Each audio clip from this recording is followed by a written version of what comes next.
વિદ્યાર્થી મિત્રો, મારી યુટ્યુબ ચેનલમાં તમારું હાર્દિક સ્વાગત છે। આજે આપણે ઘસારા પ્રકરણની અંદર આગળ વધીએ તો પહેલી પદ્ધતિથી દાખલા નંબર આપણે આગળ કરશું। સરખા હપ્તાની કે સીધી લીટીની પદ્ધતિ પહેલી લીટીથી આપણે શરૂઆત કરશું। પહેલી પદ્ધતિથી તો એ ઘસારાની અંદર બે સૂત્રો છે શોધવા માટે। એક છે C - S / N અને બીજું છે C × R / 100। તો દાખલામાં ભંગાર કિંમત અને આયુષ્ય આપેલું હોય તો આ સૂત્ર વાપરવાનું, અને દાખલામાં ઘસારાનો દર આપેલો હોય તો આ સૂત્ર માનવાનું, બરાબર છે। સી એટલે કોસ્ટ પ્રાઇસ, આપણે જે લીધી હોય એ કિંમત, કોસ્ટ પ્રાઇસ પડતર કિંમત જે લીધી હોય તે ઉપર ખર્ચ કરી તે। પછી એસ એટલે સ્ક્રેપ વેલ્યુ, ભંગારની કિંમત, અને એન એટલે આયુષ્યના વર્ષ, બરાબર છે। અહીંયા પણ કોસ્ટ પ્રાઇસ અને ઘસારાનો દર આપેલો હોય તે જે દર હોય તે દર રેટ અપોન 100 એટલે 100। તો આ રીતે સૂત્રો એના છે, બરાબર છે। આ પદ્ધતિના ફાયદા: મિલકત પર ઘસારો ગણવાની સરળ પદ્ધતિ છે એકદમ, બરાબર છે। કોઈ જાતનું કાંઈ છે નહીં, દર વર્ષે 10% કીધો તો જે રકમ આપીને 10% કરી નાખો એટલે દર વર્ષે સરખી રહે એમ। મિલકત ઘસારો ગણવાની સરળ પદ્ધતિ છે। આ પદ્ધતિ સમજવામાં પણ સરળ છે। વાર્ષિક ઘસારામાં દર વર્ષે રકમ એક જ સરખી રહે છે, જેથી તેને વારંવાર ગણવી પડતી નથી।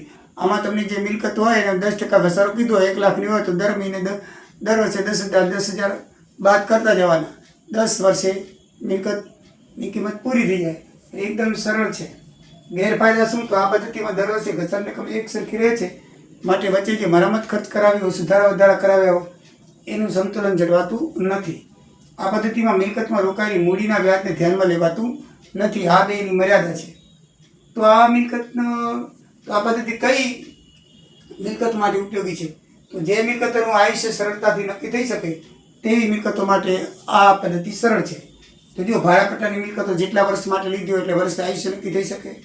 કોપીરાઇટ પણ અમુક વર્ષ માટે લેવામાં આવે છે, પેટન્ટ પણ અમુક વર્ષ માટે લેવામાં આવે છે, ટ્રેડમાર્ક પણ અમુક વર્ષ માટે લેવામાં આવે છે। એટલે આમાં જે સરળતાથી આયુષ્ય નક્કી થઈ જાય એવી મિલકતો માટે આ પદ્ધતિ વાપરવામાં આવે છે। હવે મિત્રો, ઘસારાના હિસાબની આમ નોંધ કરવાની છે। ટોટલ 5 જ આમ નોંધ છે। પહેલી, આપણે જ્યારે મિલકત ખરીદી ત્યારે મિલકતની ખરીદી સમયે શું કરીએ?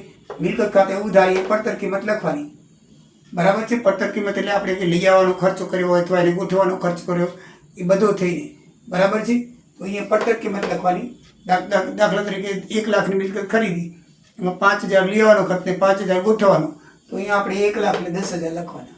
મિલકત ખાતે ઉધાર 1 લાખ, બેંક ખાતે ઉધાર જે ખરેખર ખરીદ કિંમત 1 લાખની હતી તે 1 લાખ લખવાની, અને બેંક કે રોકડ ખાતે જો રોકડા ચૂક્યા હોય તો રોકડ ખાતે, અને ચેકથી જો ખર્ચ ચૂક્યો હોય તો બેંક ખાતે લખવાનું 10,000 રૂપિયા, તો ટોટલ 1,10,000 થઈ જાય। એટલે મિલકત ખાતે ઉધાર એની પડતર કિંમત, બેંક ખાતે ઉધાર ખરીદ કિંમત, અને બેંક કે રોકડ ખાતે ચૂકવેલ ખર્ચા એ પહેલી આમ નોંધ થાય।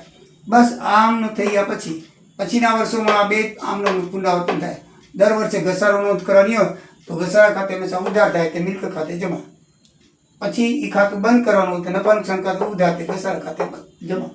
દર વર્ષે બીજા વર્ષે પણ એ જ ઘસારા ખાતે ઉધાર તે મિલકત ખાતે જમા, અને એ ખાતું બંધ કરીને નફા નુકસાન ખાતે લઈ જવાનું, નફા નુકસાન ઉધાર તે ઘસારા ખાતે જમા।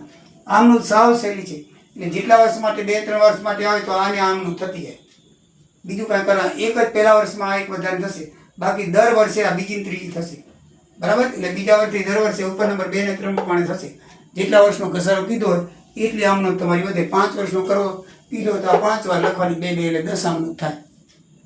પછી જો છેલ્લે મિલકત વેચી, કારણ કે પૂરું થઈ ગયું એની આયુષ્ય, તો વેચીને તારે બેંક ખાતે ઉધાર વેચાણ કિંમત લખવાનું, કે યંત્ર ખાતે બાબત જેમાં લખવાનું કે આટલા રૂપિયાથી અથવા આટલા ટકાથી ખોટ ખાઈને બેંક ખાતે આપણે મિલકતનું વેચાણ કર્યું તે, અને પછી એમાં નુકસાન ગયું હોય તો શું થાય? યંત્ર વેચતા નુકસાન થાય ત્યારે તો નફા નુકસાન ખાતે ઉધાર, નફા નુકસાનની જે નુકસાનની રકમ હોય તે લખી નાખવાની, અને તે યંત્ર ખાતે જમા, યંત્ર ખાતે શું કરવાનું? જમા। તો મિલકત મિત્રો આ 5 આમ નોંધ થાય। બાકી જેટલા વર્ષ વધારે થાય ને એમાં 2 આમ નોંધ વધે, બાકી આ 5 આમ નોંધ થાય। જો મિલકતનું વેચાણ ન આપેલી હોય તો આ 3 જ આમ નોંધ થાય। એમાં રિપીટ આ બીજી ને ત્રીજી થાય, બીજી કોઈ કરવાની છે નહીં। પહેલી આમ નોંધ ફરજિયાત છે ખરીદી કરો ત્યારે, પછી બીજી ને ત્રીજી 5 વર્ષનું કીધું તો આ બીજી ને ત્રીજી વારંવાર લખ્યા કરવાની। અને જે સરખા હપ્તાની પદ્ધતિ એની રકમ પણ એની જ આવશે. પછી મિલકત વેચાણનું જો કીધું હોય તો આ 2 વધારાની થાય, નહીંતર આ 3 થાય. ટોટલ કુલ 5 આમનો તમારે યાદ રાખવાની છે, સીધી ને સરળ. બરાબર મિત્રો, આવતા આ પીરિયડથી તમારો દાખલા શરૂ કરશું. જય સિયારામ, જય દ્વારકાધીશ.